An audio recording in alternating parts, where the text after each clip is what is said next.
PV Narasimha ప్రధానమంత్రి అయితే అప్పుడు ఒక విప్లవం జరిగింది. అదేంటంటే పివి నరసింహరావు ఫోన్ చేసి నువ్వు అర్జెంటుగా రా, నీకు ప్రమాణ స్వీకారం చేయాలి. ఇదేంది నేను ప్రమాణ స్వీకారం చేసిన, నువ్వు నీకు ఫైనాన్స్ మినిస్టర్ని చేస్తున్నా రమ్మంటే మన్మోహన్ సింగ్ వచ్చేసాడు అనమాట. అప్పుడు బయలుదేరి వస్తే he became finance minister first time. ఆయన ఫైనాన్స్ మినిస్టర్ అయిన తర్వాత చాలా విప్లవాలు తీసుకువచ్చాడు. ఆ టైంలో లో బ్యాలెన్స్ ఆఫ్ పేమెంట్స్ ఉన్నాయి, ఫిస్కల్ డెఫిసిట్ ఉంది, లో ఎకనామిక్ గ్రోత్ ఉంది, ఇండియన్ రూపీ 18% పడిపోయింది. ఆ పివి నరసింహరావు గారు ప్రధానమంత్రి కాగానే ఒకే ఒక్కడు సేవ్ చేయగలడు అనిపించింది మన్మోహన్ సింగ్. ఆ మన్మోహన్ సింగ్ని పిలిచి నీకు ఫైనాన్స్ మినిస్టర్ చేస్తాను, నువ్వేం చేస్తావు చేయమంటే అప్పుడు liberalisation, industrialisation, industry diversification, public sector మొనోపోలీని తగ్గించడము, స్టెబిలిటీ ఆఫ్ ఇండియన్ రూపీ, దాని ఎక్స్ట్రాడినరీ డెసిషన్స్ తీసుకొని ఫైనాన్స్ మినిస్టర్గా మొత్తాన్ని కంట్రోల్ చేశాడు. ట్యాక్స్ ఎగ్జామ్షన్ పెంచేంత స్థాయికి వెళ్ళింది. ఎంప్లాయీస్ దగ్గర 2 లక్షల వరకు కూడా మీరు ట్యాక్స్ తీసుకోవద్దు, ఇన్కమ్ ట్యాక్స్ తీసుకోవద్దు అని పెట్టింది మన్మోహన్ సింగ్. ఈ సర్చార్జ్ని 56% 40%కి తగ్గించాడు. ప్రిజంప్టివ్ ట్యాక్స్ సిస్టమ్ పట్టుకొచ్చాడు. కార్పొరేషన్ ట్యాక్స్ని 56.7% నుంచి 40%కి పట్టుకొచ్చాడు. క్యాపిటల్ గెయిన్ ట్యాక్స్ 40% ఉండేది, దాన్ని 30%కి తగ్గించాడు.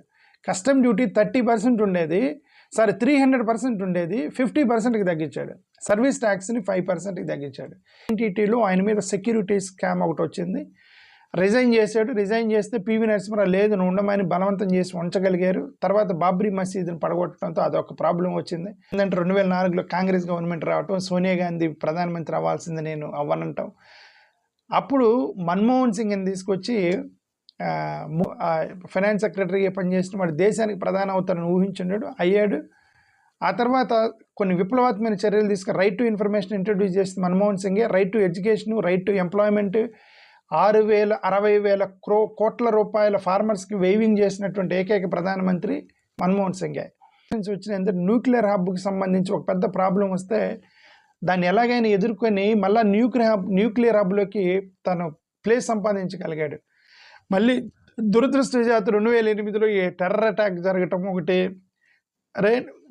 అప్పుడు చిదంబరం ఫైనాన్స్ మినిస్టర్గా ఉంటే ఈ 2008లో ఆయన తీసేసి, చిదంబరాన్ని తీసేసి మళ్ళీ ఈయన ఫైనాన్స్ మినిస్టర్ తీసుకున్నాడు. మళ్ళీ సెట్ చేశాడు ఎకనామిక్స్ వ్యవస్థ మొత్తాన్ని. బట్ అన్ఫార్చునేట్ 2009లో ఆయనకి బైపాస్ సర్జరీ జరిగి అంత లోడ్ తీసుకోలేని ప్రణబ్ ముఖర్జీని ఫైనాన్స్ మినిస్టర్ని చేశారు. హార్ట్ బైపాస్ సర్జరీ అయిపోయిన తర్వాత ప్రణబ్ ముఖర్జీ ఫైనాన్స్ మినిస్టర్ అయిన తర్వాత ఇదే ప్రణబ్ ముఖర్జీ ఇందిరాగాంధీతో వీళ్ళిద్దరు కొట్టుకొని ఇందిరాగాంధీ దగ్గరికి పోయారని చెప్పాను కదా. మరి అప్పుడు ఇతను ఊహించుండడు. He became prime minister and he became Pranab Mukherjee is working under Manmohan Singh. ఆ టైంలో ప్రణబ్ ముఖర్జీ ఫైనాన్స్ మినిస్టర్ అయితే దానికి అడ్వైజర్గా, సెక్రటరీగా, ఫైనాన్స్ సెక్రటరీగా మన్మోహన్ సింగ్ ఉన్నాడు అనమాట. ఈయన కింద ఆయన పనిచేశాడు. ప్రణబ్ ముఖర్జీ కింద మన్మోహన్ సింగ్ పనిచేశాడు సెక్రటరీగా. ఈయన ప్రైమ్ మినిస్టర్ అయినప్పుడు ఈయన ఫైనాన్స్ మినిస్టర్ అయ్యాడు.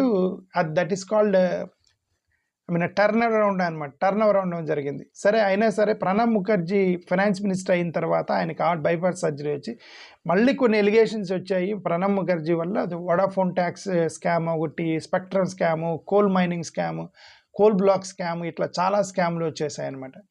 సరే, ఫైనల్లీ 2014లో వాళ్ళ గవర్నమెంట్ పడిపోయింది. ఇంకా ఆ తర్వాత కాంగ్రెస్ గవర్నమెంట్ అధికారంలోకి రాలేదు. This is the story of Manmohan Singh. ప్రధానమంత్రులు మారుతున్నా సరే ఫైనాన్స్ సెక్రటరీ అతనే కావాలని అతన్నే దగ్గర పెట్టుకుని ఫైనాన్స్ సెక్రటరీలు మొత్తం కూడా గత 50 సంవత్సరాలుగా భారతదేశ ఆర్థిక వ్యవస్థను సింగిల్ హ్యాండెడ్గా నడిపించిన వ్యక్తి మన్మోహన్ సింగ్.